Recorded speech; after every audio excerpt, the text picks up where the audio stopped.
Welcome Cancer to your in-depth monthly forecast for January 2025 for the Ascendant, the Sun or the Moon. I'm going to share some key details to look out for. Then on screen, your event chart right at the start of the month and of course the year. That provides important background information. As events unfold, I'll go through those frame by frame to give you a clear picture of what January 2025 holds in store. If you've yet to watch my deep dive for year 2025 for Cancer, please see the link below. I'm astrologer Patrick Arundell, wishing you all the best for year 2025. If you're new to my channel, thank you for joining me. This is very much a community. If you have any thoughts, please do share them. If you've yet to subscribe to my channel, we have found that 50% of people who regularly watch my videos are not subscribers. Please help the channel to thrive. Click that sub button, but also the bell notification symbol. Also, please like and share my videos too. If you'd like to order your year 2025 personal forecast based on your unique birth data, if you order in 24, you'll get the rest of the year free. In 25, you'll get a full 12 months from the time of the order. You'll also get my free gift of your zodiac, general, love, Chinese and Vedic forecast, as well as 30% off and your life roadmap report. Your life roadmap report is particularly influential because this helps you to understand the patterns that have played out in your life so far. The forecast helps you to time your moves, because knowing when the planets are helping or perhaps resisting your efforts is a critical feature of working with astrology. If you'd like to order from a whole sign perspective, a solar perspective if you don't know your time, draconic perspective if you'd like your soul perspective, please see the links below for more. Also, if you'd like to have a one-to-one with me, I am a consulting astrologer. Please check out my testimonials below and you can read exactly what people have said. I don't edit these at all. Your sign is ruled by the moon, and as year 2024 came to a close, there was a rare black moon in your sector of relationships. As you go into this new month, relationships of all kinds, whether it is with colleagues, friends, a partner, even within your family, are particularly highlighted. Now, the good ones can get deeper and much more committed. But there is some turbulence at the start of this month because Mars, the planet of passion and assertion, is opposite Pluto, which peaks on the 3rd. If there are disagreements about money or you're in a relationship which lacks a little bit of passion, I feel that once Venus moves on the 3rd, that can see you asking some searching questions. But on the 6th, Mars reverses back into your sign. So he continues in a retrograde, revisiting you. But now Mars aligns with the full moon in your sign on the 13th. And if you're unhappy in a relationship, the fact that Mars is in the mix can create volatility, but also Uranus is as well, very much the planet of freedom. And as we reach the latter parts of the month, where a lot of 8th house energy comes in, featuring Pluto too, in its conjunction with the Sun, but also the new moon of the 29th and Mercury, you're going to find yourself wanting to really get to the bottom of what's really going on in your situation. And if you don't feel heard, recognized, appreciated, seen as much as you would like, and you don't see much prospect of that changing, and yet you're prepared to be very committed, you may decide to leave. And part of the reason for that is that Venus will apply to Saturn in week 3. So those are the big issues of this month. At the very start of the month, and on screen now, you can see the two luminaries, the sun and your ruler, the moon, are in that seventh house. The moon's moved on from the sun because the black moon was on the 30th of December, but a new moon provides a backdrop for the following month. But do be aware of Uranus, the planet of surprises. It's in a great link to the moon at the start of this month, so do be open to the type of people that you can forge alliances to.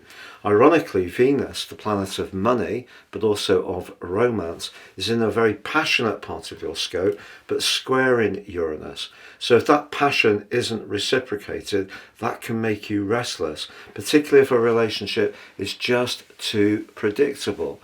But that other area of contention could be money. You can see Mars in its retrograde exactly face to face with Pluto. Pluto in your 8th house of longer term and shared resources, but Mars in your immediate money sector. But Mars can be an impatient influence, of course.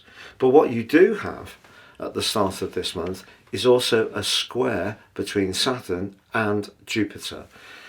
Jupiter's about growth, but it's in a very psychological part of your chart, and Saturn, ironically, is in the 9th house, which is about growth, expansion, knowledge.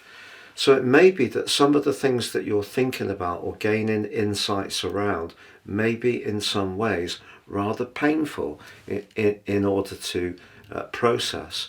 But all of it is going to give you an opportunity to create a lot more understanding of your motivations and needs, but also those of others. And by the 3rd, as Venus moves into Pisces, she loves being here, she's exalted, and if you've got a desire to get away from it all and have a holiday, that can trigger the need to make it happen, but also it can be an opportunity to be more truth-seeking around relationships.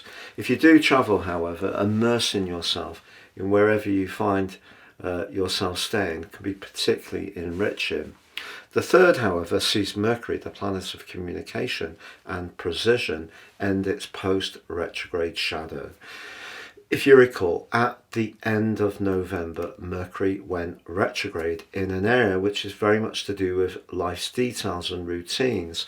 If you have felt not so great in terms of your nervous energy, I feel that Mercury emerging from the post-retrograde shadow will help. And one of your virtuous hopes as you come into the new year could be to get more organised, and that will help. Mars, however, on the 6th is back in your sign through to the 18th of April, but it continues its retrograde through to the 24th of February. Mars retrogrades can create frustration, they can slow things down. But ironically for you, Mars is actually known as technically in full in the sign of Cancer. But ironically for you, I feel this will give you a greater desire to take a firmer grip on your life direction and perhaps get going with things that really inspire you.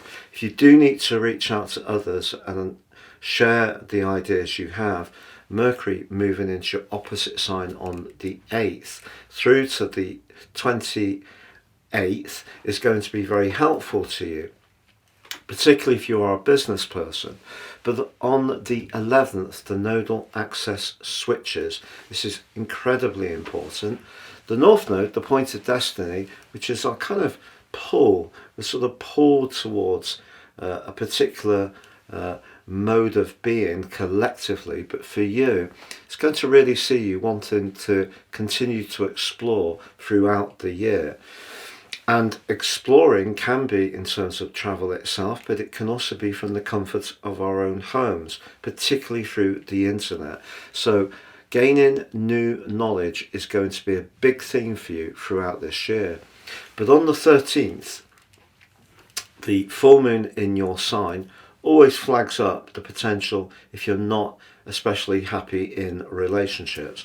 But because Mars is so close to the moon, that's one of astrology's most volatile links, particularly because Mars is not happy in your sign in an overall sense, but they're both being impacted by Uranus, which can be very provocative and very restless. Uranus is about your future. If you do not see an authentic future with the company you work with, the friends that you have, or one in particular, or it's more about your love life, the next 2 weeks could see some change, particularly as Mars goes on to forge a trailblazing, barnstorming trine to Uranus at this part of the month. If ever you had the thrust to be more daring, it's going to be then. But on the 19th, the Sun dives deep, moving into your 8th house. Very psychological, can be to do with shared resources and finance, and of course links with Pluto, which in itself can be very much to do with things like financial planning, pensions, life policies, inheritances and legacies. And the Sun applies to Pluto across the 21st. Could be a big event around that time. Maybe you're going to get some professional advice on how to manage those parts of your affairs, which would be a smart thing to do. But if you've ever thought of working for yourself and you've had a seed of a business idea going around the back of your mind for some while, this could be a time when you actually do take some radical action to bring it to life. The 28th, as I mentioned before, sees Mercury play catch up with the Sun and Pluto, but they all coalesce around the new moon of the 29th. Now, 8th house new moons can be a time when we in some ways ascend to a new way of being, but it also can be a time when something comes to a close. And that close can often be very painful, particularly with Pluto in the mix, which is a very 8th house influence. And also Uranus, the modern ruler of Aquarius, goes direct at the end of the month. Generally, I think that's a good thing. Uranus retrograde, especially in Taurus, where it doesn't like to be, has been a very turbulent influence for sure. I feel for you, it's about having the confidence to go for the future you really want. We can all cling to things.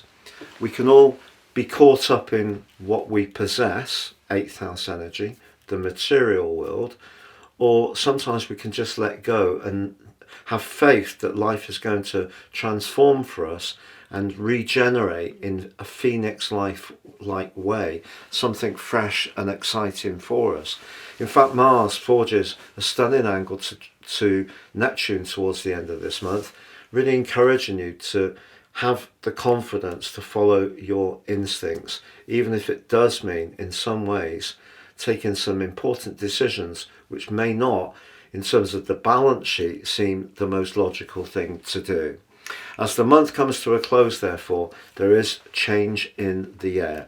But if you're happily ensconced in any kind of relationship, business, personal or romantic, it could get deeper and a lot more committed. Have a great January, Cancer, a great month, and do check out your year 2025 deep dive video by clicking on the link underneath this one.